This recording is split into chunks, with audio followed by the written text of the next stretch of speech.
Growing up in East St. Louis, Walter Boyne was, in his words, a shrimp and quite a bit of a wimp.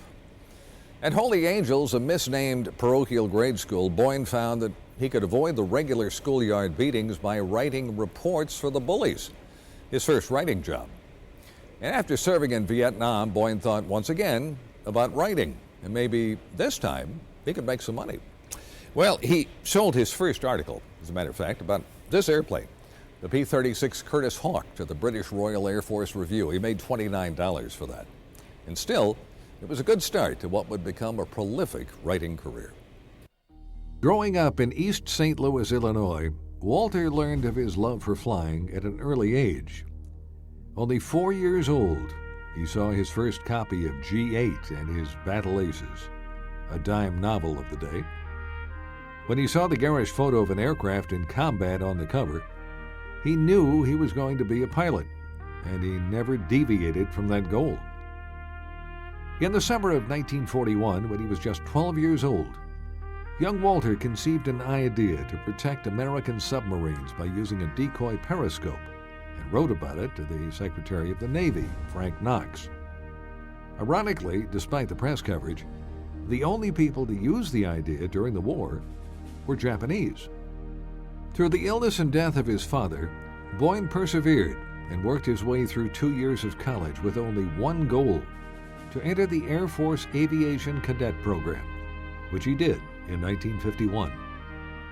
He always envisioned himself as a natural pilot and expected to solo in only 4 hours, tops. He was the first one in his class to solo, but it took 17 hours. On December 19, 1952, he was awarded his wings and his second lieutenant's bars.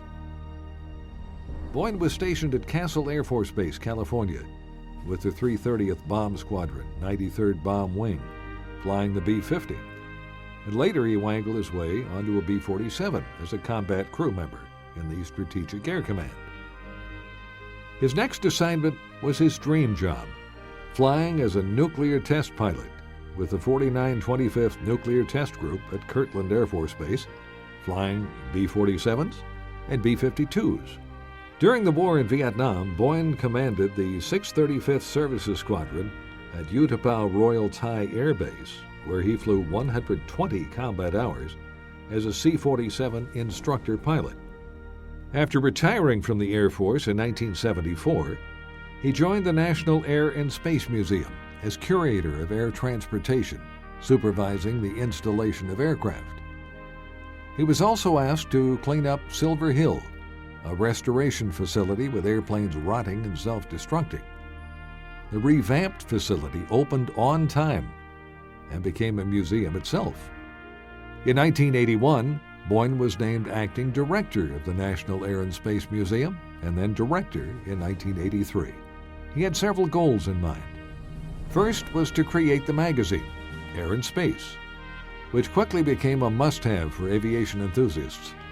The second, he negotiated an agreement with NASA to fly an IMAX camera on the shuttle and directly supervise the production of 2 of the most successful IMAX films, The Dream is Alive and On the Wing.